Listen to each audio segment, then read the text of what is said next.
Hello dear students. अपठित गद्यांश यानी अनसीन पैसेज।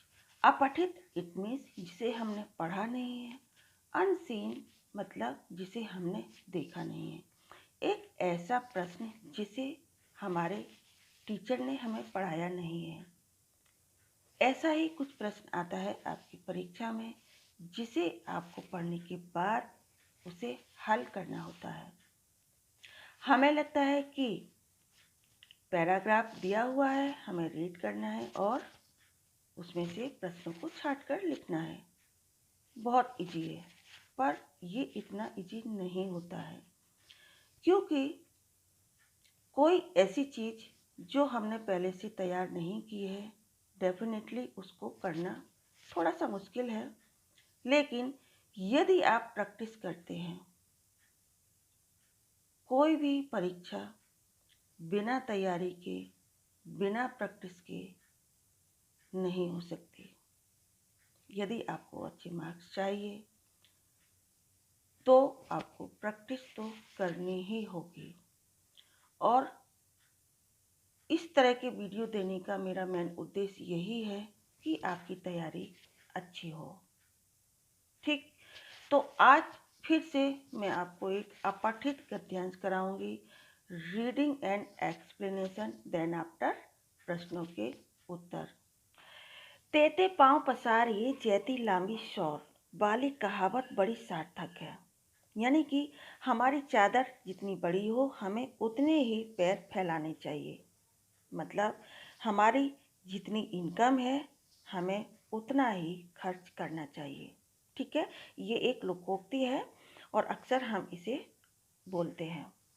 भविष्य को सुखमय बनाने के लिए यह आवश्यक है कि आय का एक अंश नियमित रूप से बचाया जाए, आय मीन्स इनकम, जिससे आगे आने वाली आवश्यकताओं की पूर्ति सरलता से हो सके। इस तरह सीमित खर्च करने वाला व्यक्ति मितव्ययी कहलाता है। मितव्ययी मतलब बचत करने वाला।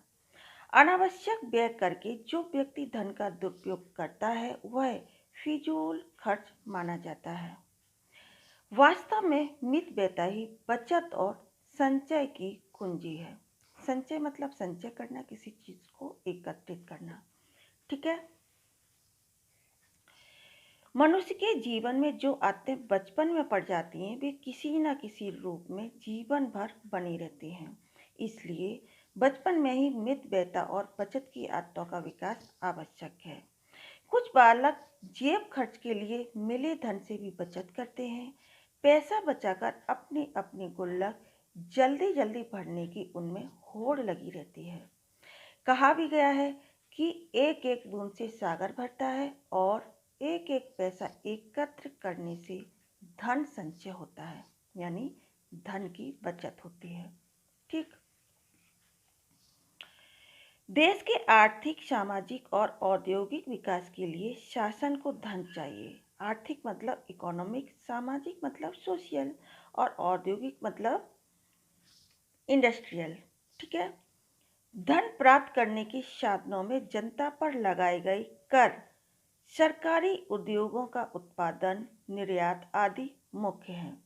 एक अन्य महत्वपूर्ण साधन बैंकों तथा डाकघरों से संचित वह धनराशि है जिसे नागरिक राष्ट्रीय बचत योजनाओं के अंतर्गत जमा करते हैं। ठीक है, राष्ट्रीय विकास के कार्यक्रमों में शासन इस संचित धनराशि का उपयोग सरलता से करता है। शासन की ओर से नगरों और गांवों में बैंकों और डाकघरों की शाखाएं खोली गई हैं। इनमें बालक बालिकाओं और बड़ी उम्र के लोगों को बचत का धन जमा करने की सुविधा दी जाती है। ठीक है, इस दिशा में डाकघरों की सेवाएं विशेष रूप से उल्लेखनीय है। आपने देखा होगा कि गांवों में पोस्ट ऑफिस खुले होते हैं, उनमें हम थोड़ी थोड़ी छोटी छोटी बचत करते हैं। 100 रुपये हैं, 500 रुपये हैं, 200 रुपये हैं, हम जमा करते हैं और हमारी सेविंग भी हो जाती है, प्लस हमें इंटरेस्ट भी मिलता है। तो इस तरह से ये हमारी सेविंग है जिसे हम कभी भी निकाल सकते हैं, प्लस ये देश की भी सेविंग है, बचत है। देश इस पैसे को, सरकार इस पैसे को हमें सुख सुविधाओं देने में खर्च करती है। ठीक है। तो मेन इस टॉपिक का उद्देश्य है सेविंग। ये आप सभी जानते हैं कि सेविंग हमारे बुरे वक्त में काम आती है। तो अब हम करेंगे इसके प्रश्नों के उत्तर। देख सकते हैं आप यहाँ दिए हुए हैं, ठीक। तो अब हम करेंगे इसके प्रश्नों के उत्तर। देख सकते हैं आप अपनी स्क्रीन पर। पहला प्रश्न है, भविष्य को सुखमय बनाने के लिए क्या आवश्यक है? ठीक है। तो बच्चों, भविष्य को सुखमय बनाने के लिए इसका उत्तर दिया है कुछ यहाँ पर। ये भविष्य को सुखमय बनाने के लिए यह आवश्यक है कि आय का एक अंश नियमित रूप से बचाया जाए। ठीक है, नियमित रूप से बचाया जाए, जिससे आगे चलकर आने वाली आवश्यकताओं की पूर्ति सरलता से हो सके। ठीक है, तो कुछ इस तरह से आपको लिखना है। नेक्स्ट प्रश्न आता है, बच्चों में बचपन से ही किस आदत का विकास करना चाहिए तथा कैसे? तो इसका उत्तर है, बच्चों में बचपन से ही बचत की आदत का विकास करना चाहिए। उन्हें मितव्ययिता के साथ अपनी जेब खर्च के लिए मिले पैसों में से कुछ पैसे बचाकर अपनी गुल्लक में डालने के लिए प्रेरित करना चाहिए। प्रेरित मतलब इनकरेज करना चाहिए।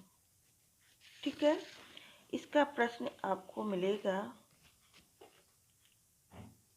यहाँ से। ठीक है, बच्चों को बचपन से ही, अब यहाँ आप देख सकते हैं, यहाँ लिखा है बचपन से ही मितव्ययिता और बचत की आदतों का विकास आवश्यक है, लेकिन हमने लिखा है बच्चों में बचपन से ही। आपको यहाँ बच्चों में ऐड करना पड़ेगा। कहने का मतलब है, जिस तरह से आपसे प्रश्न पूछा गया है, आपको स्टार्टिंग में उसको वहीं से लिखना है। ठीक है, तीसरा प्रश्न है, शासन को धन की आवश्यकता क्यों है तथा प्रशासन चलाने के लिए सरकार का धन किस प्रकार जुटाती है? ठीक है, तो इसका पहला तो यही है, शासन को धन की आवश्यकता क्यों होती है? शासन जनता को जो सुख सुविधाएं देती है, इसलिए उसे धन की आवश्यकता होती है। ठीक है, तो इसका उत्तर है, देश के आर्थिक, सामाजिक और औद्योगिक विकास के लिए। ठीक है, आर्थिक मतलब इकोनॉमिक, सामाजिक मतलब सोशल और औद्योगिक मतलब इंडस्ट्रियल विकास के लिए शासन को, यह को आएगा, धन की आवश्यकता है या होती है। प्रशासन चलाने के लिए सरकार जनता पर लगाए गए कर, सरकारी उद्योगों, उत्पादन, ठीक है, निर्यात आदि से धन जुटाती है। निर्यात मतलब जो एक्सपोर्ट करती है सरकार अपने देश से, जो भी माल बाहर जाता है उससे जो इनकम होती है। जो भी उत्पादन होता है, इट मीन्स प्रोडक्शन होता है, उससे जो इनकम होती है। सरकारी जो उद्योग हैं उनसे जो इनकम होती है, और सरकार जो कर लगाती है, टैक्स लगाती है, उससे जो इनकम होती है ना, तो उससे सरकार के पास पैसा आता है और वो जनता को सुख सुविधाएं उससे जुटाती है। तो ये प्रश्न भी यहीं पर दिया हुआ है, आप देख सकते हैं। यहाँ पर आपको वहाँ पर इन प्रश्नों को देखना है, छांटना है और फिर उसे अपनी भाषा में लिखना है। ठीक है, नेक्स्ट प्रश्न आता है, प्रस्तुत गद्यांश के आधार पर स्पष्ट कीजिए कि हम देश के विकास में किस प्रकार सहयोग देते हैं। ठीक है, तो इसका प्रश्न बनेगा, उत्तर, गद्यांश में स्पष्ट रूप से बताया गया है कि हम देश के विकास में सहयोग नगरों और गांवों में खोली गई बैंकों और डाकघरों की शाखाओं में संचित मतलब जिनका संचय किया गया, जिन्हें इकट्ठा किया गया, किसे, धनराशि को। ठीक है, किसके द्वारा? डाकघरों और बैंकों के द्वारा। ठीक है। राष्ट्रीय विकास के कामों में उपयोग करके देते हैं। ठीक है, कहने का मतलब है इनके माध्यम से जो धनराशि इकट्ठी की जाती है उसे किस में उपयोग किया जाता है? राष्ट्रीय विकास में, राष्ट्र के विकास में, यानी कि राष्ट्र को डेवलप करने में। तो ये था क्वेश्चन नंबर 4 का आंसर। अब आता है प्रश्न नंबर 5, वर्ण विच्छेद। तो वर्ण विच्छेद में जो शब्द दिया है वो है औद्योगिक। ठीक है, औद्योगिक। ये औद्योगिक कुछ इस तरह से लिखा जाएगा, और यहाँ जो लिखा है वो इस तरह से लिखा है। दोनों ही सही हैं, औद्योगिक। तो यदि आपको ये अक्षर समझ में नहीं आता है तो आप इसका वर्ण विच्छेद कर सकते हैं। ठीक है, तो इसका बनेगा बच्चों सबसे पहले अ, क्योंकि स्वर सबसे पहले है तो स्वर को हम ज्यों का त्यों रख लेते हैं। ठीक है, ये हमने लिख लिया। प्लस द में हलंत ऑलरेडी लगा है, प्लस या, प्लस ओ। ठीक है, ये ओ की मात्रा लगी है तो डायरेक्ट हमने ओ लिख दिया। प्लस ग, प्लस छोटी ई की मात्रा लगी है तो हम यहाँ लिखेंगे छोटी ई, प्लस क, प्लस आ। व्यंजन के नीचे हमें हमेशा हलंत लगाना है, इस बात का विशेष ध्यान देना है। ठीक है, और स्वर के नीचे हलंत नहीं लगाना है। तो ये बनेगा आपका औद्योगिक का वर्ण विच्छेद। ठीक है, एक ग्रामर का प्रश्न जरूर आता है, इस चीज़ का आपको ध्यान रखना है, और इसीलिए आपका जो ग्रामर वाला पार्ट है वो तैयार होना चाहिए। ठीक है, तो अब ये वीडियो यहीं पर समाप्त होता है। Thanks for watching this video. बहुत बहुत शुक्रिया आप सभी का।